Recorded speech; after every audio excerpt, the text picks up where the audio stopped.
Come hither, keyboard. I am your master. Why won't you come?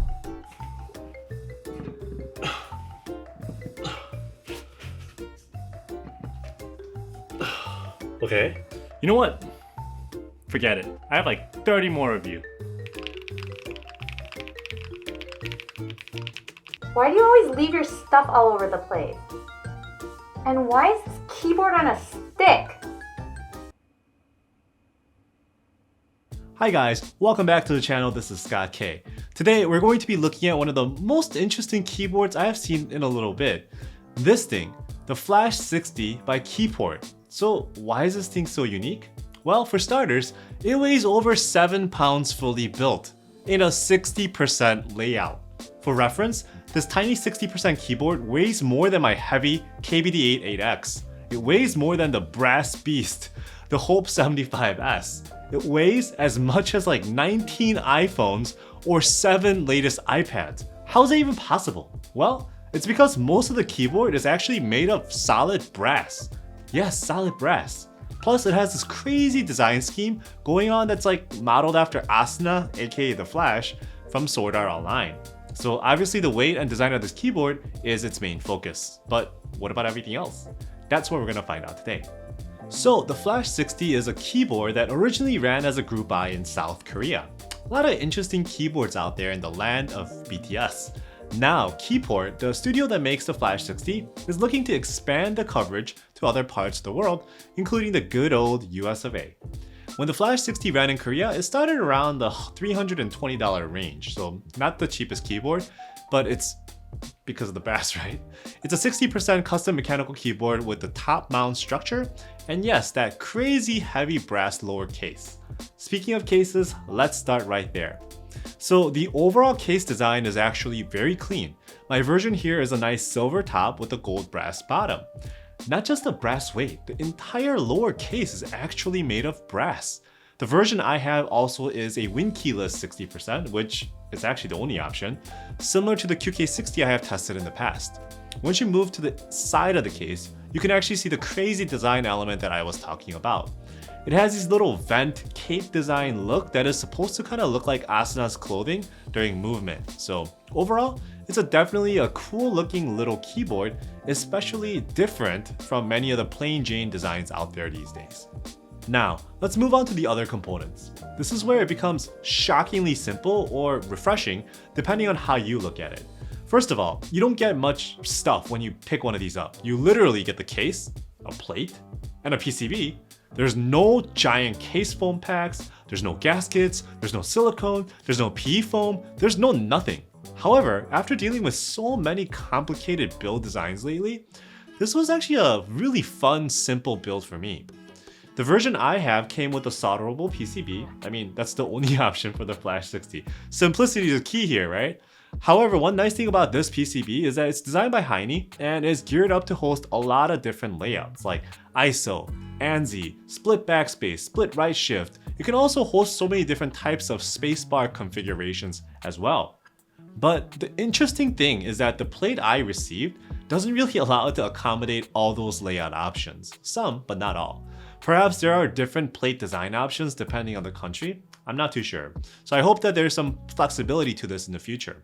However, the plate is finished off in this brilliant gold and it matches the bottom case very well. It's actually made of aluminum. Plus, this is a top mount keyboard, so you have these little tabs here as expected, which mounts this plate onto the upper case. And that's it. I literally have nothing else to talk about at this point from a component standpoint. So strange, right? I mean, this is such a straightforward keyboard. It's like I went back in time, but not in a bad way at all, honestly. So before we go into the build itself, let's go to a quick word from our sponsor, PCBWay. PCBWay is an online service that helps you print PCBs, do 3D printing, or even CNC machining. If you're an aspiring keyboard designer or whatever else designer, you can take your design and simply upload it to get something made quick.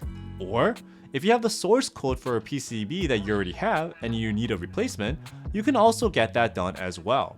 They can handle all types of PCBs from your simple single layer designs to multi-layer stacks. Beyond PCBs, if you want to try making your own case, PCBWay can machine that as well. Now, a very exciting new service that PCBWay offers, OEM. Instead of just making a single component, you can actually task PCBWay to be an OEM manufacturer and make the whole thing. They can do anything from PCBs to CNC cases to even assembly. And using global manufacturing, they can offer very competitive prices. Is there a keyboard on the horizon? Well, check out OEM at PCBWay. Now for the switches. I decided to go with a set of tried and true lubed and filmed Gateron Box Ink Blacks. They're smooth and deep, and I figured it would be a pretty good match for this heavy keyboard. For stabs, I used a set of lubed OWL stabs, lubed with Krytox 205. Now, when you solder like everything in, this is what you have right here. It looks great in my opinion, the black and the gold, good combination. Along with the PCB, the Flash 60 also comes with a small daughter board designed by Heine as well, and it all fits very nicely in this little dedicated channel right here. Then you install the plate and the PCB assembly into the upper case, because it's a top mount, and just screw everything back together again. Honestly, the most difficult thing about this build was just the handling of the case. It's so heavy that when the lower case is on the table, like flat, it's pretty hard to pick it up. For keycaps, I decided to put on a classic set of white on black. I mean, you can never go wrong with the white and black keycaps on a silver keyboard. It's such a timeless look, it's very classic, right? So if you really wanted to also kind of go after the Asuna theme, you could also choose a set of black on white, so a bowl set, maybe with a little bit of red accenting. I don't know, it's up to you. What do you think? I think what I did here, it looks pretty good, right? Like, it's an interesting design. It's so simple with a set of WoB, but it's also so decorative because of the case. The nice thing is that although this isn't a gasket mounted keyboard, the design of the tabs actually allow for the Flash to have a decent amount of flex. This level of flex helped the Flash feel very comfortable to type on, and honestly, it does not feel stiff whatsoever, so that was actually really nice and welcoming. So now, what about the sound? With nothing inside the case, I really wonder how this thing fares.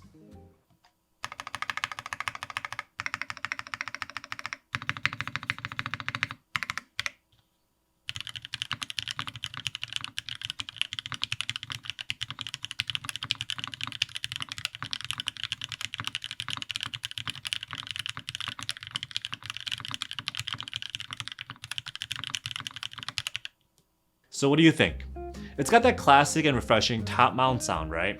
I know that once you get used to the gasket sound, the more the dampened sound, this might sound a little bit out of the norm, but it really brings me back to the days when most keyboard designs were top mount. So it has a very nice and prominent bottom mount, also has a little bit of resonance I noticed that comes from the fact that it's not overly dampened, or it's not dampened at all. I think this is more evident around the mods. Plus, the extremely heavy brass bottom makes sure that there's like no case ping or anything like that whatsoever, so that's taken care of. At the end of the day, if you wanted to sound rock solid and eliminate out all the resonance, you can also put like a thin layer of shelf liner inside it, like the good old days, right? So the funny thing is that I went into this build just curious about the notion of a super heavy little keyboard, but I didn't expect much else, honestly. But the funny thing is that once I completely built this thing, right, I realized how refreshingly fun it was to type on a classic top mount keyboard again, albeit one that weighs more than double of a typical keyboard this size. And as Keypport says, the Flash 60, like Asuna, she's small but mighty. If you're interested in the Flash 60 or any of the components I used, check out in the description below for more links and more information as well. And as usual, if you enjoyed the video, please like and subscribe, and I'll have more content for you in the future. Thanks.